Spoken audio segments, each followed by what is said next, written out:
Hello everybody, how are you doing? And welcome back to my channel. I know it's been a little while. I think it's been 2 weeks since I last uploaded a video. There are many reasons for that, but the main reason is because I moved flat. You guys probably all know, if you follow me on Instagram, that my flat move took much longer than expected. We had loads of issues and problems with this flat.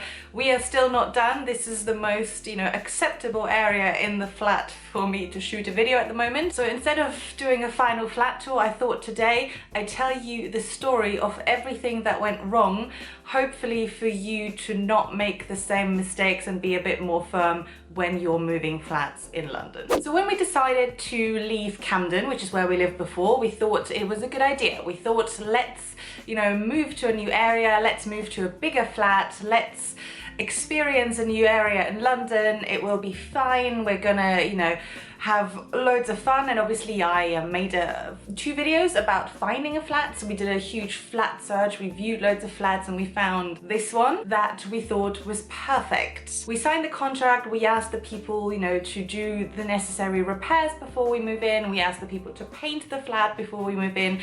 Everything was agreed via email and everything seemed wonderful. And if you watch my video, you can see how excited I was about this flat. Then about 2 weeks before we were supposed to move in, we get an email from the agency where they say, "Hello, Sandy and Antonia. We wanted to let you know that your landlord has decided that painting the whole flat, which we had agreed on before, is too expensive. So your landlord has to raise the rent or you have to paint the flat yourself." We were a bit confused. We were like, why does the landlord have to raise the rent? What does it mean, too expensive? So apparently the landlord got a quote for £2,000 to paint this flat. Now it's a big flat, 2 double bedrooms plus a living room, but I don't know if the landlord wanted to ask Banksy to paint this flat. £2,000 seemed like a lot. And obviously we didn't want to raise the rent because we found it for a good price. So we decided to paint ourselves.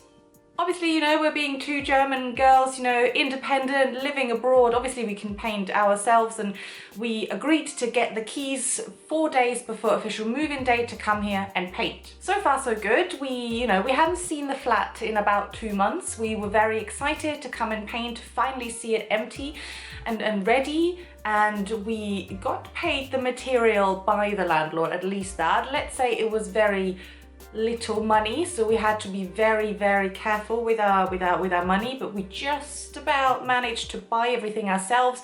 Paint, a ladder, paint brushes, plastic sheets, everything. If you've been following my Instagram, you've seen. And we arrive and don't really know how to describe it, but we looked around and we looked at how dirty the walls were, how big this flat actually was, and how much work we were gonna have to do in 4 days, and we got scared. Scared for a reason, because it was difficult. The paint we bought obviously had to be really cheap because our budget was so small, so after painting 1 room, we realized every room needs a minimum of 3 coats, and that was never going to be done within the time frame. So that was stress factor number 1. Then I walk into this room, which is my bedroom, which I love very much by now, but before it looked very different. So I walk into this room and I look on the carpet and I realize that 60% of the carpet has been eaten by carpet moth.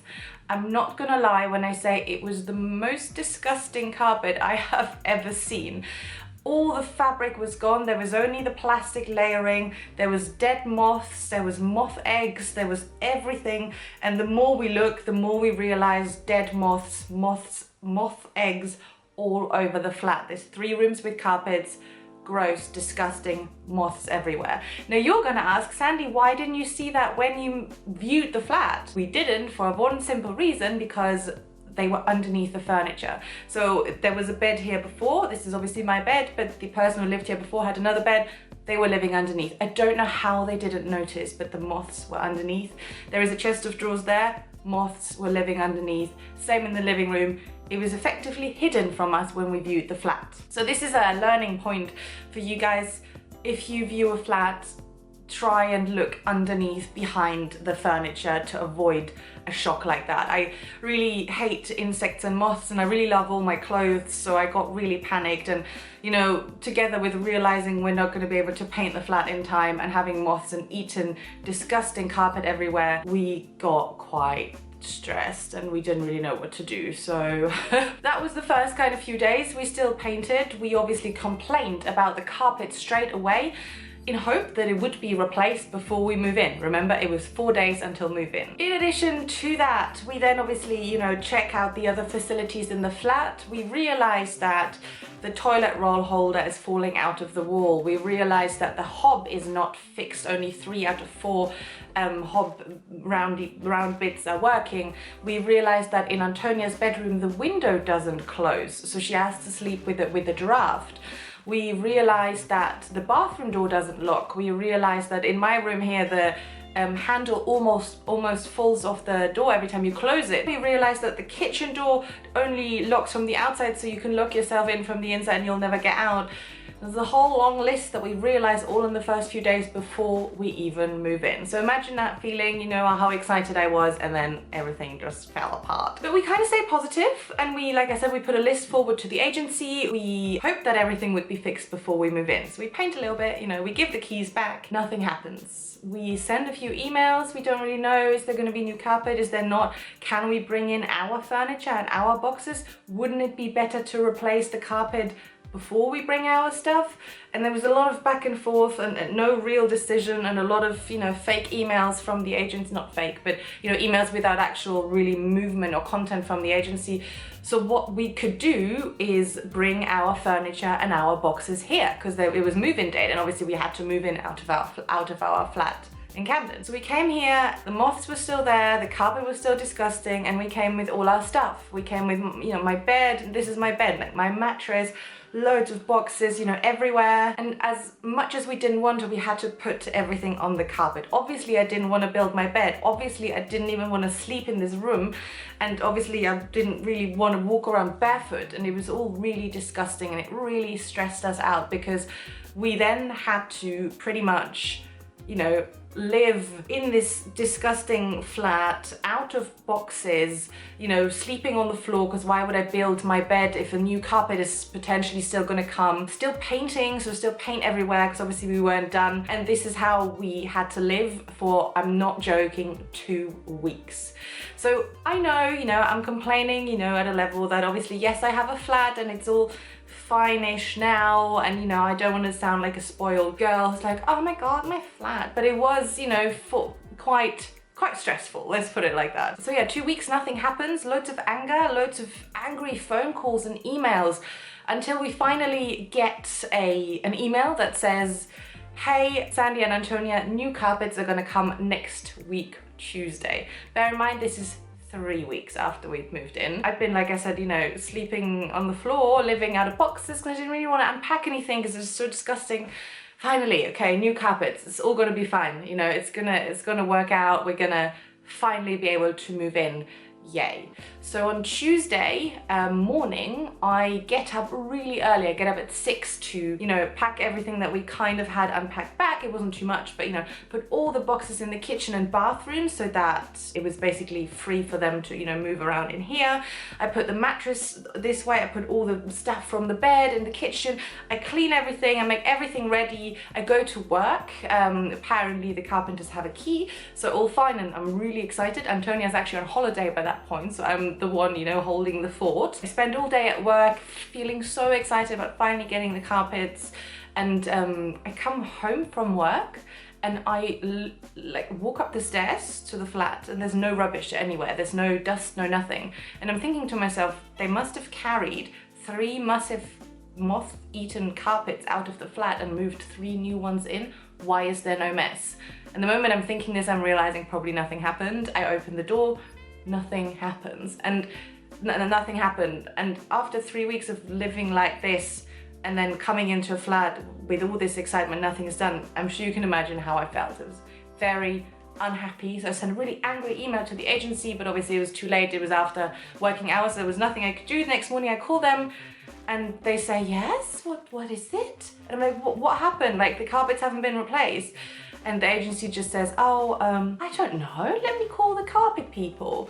She calls the carpet people, she finds out they got the date wrong by an entire week, by accident.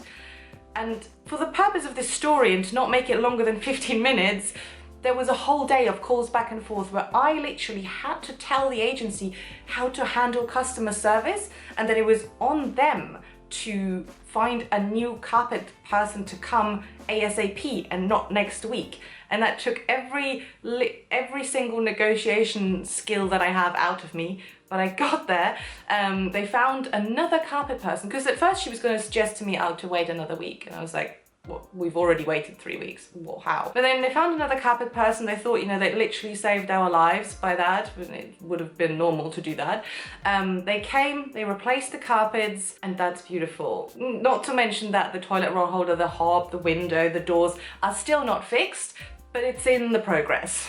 That's all to say. But right now it is beautiful already. As you can see, we are getting there. We are positive, and you know, I hope this story somewhat helped you. So like I said, what I learned from this for the future, and what I want to give to you as well if you're moving in London or maybe any other big city in the world, is, you know, don't just walk around and look at how beautiful the flat is, which what we did. I always look for mold. Yes, there was no mold here, so that was great, but I forgot to look closer. You know, test the water pressure, hold the handles of the doors, try and lock every door, look underneath the furniture, you know, look behind the furniture, try and open and close all the windows.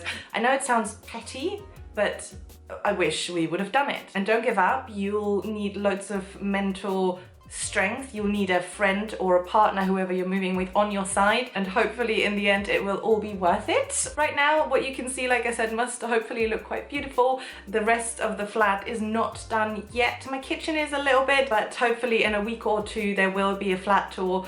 Thank you for watching and bearing with me. Videos are back, and yeah, leave a comment below of your worst moving story, of your experience with, you know, UK or London based agencies, or is it just me? Am I just really unlucky? Because actually our old landlord was really awesome.